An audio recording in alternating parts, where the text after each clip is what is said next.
Hey guys!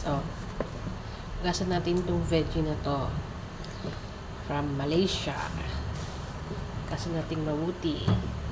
Tapos, mamaya, iluto natin. I-fry natin sa egg.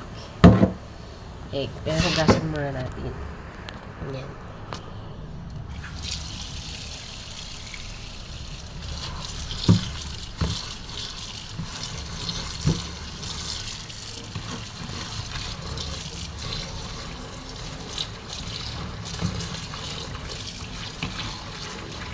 Hugasan natin mga 3 times to 4 times para maalis yung limit. Ito galing sa Malaysia.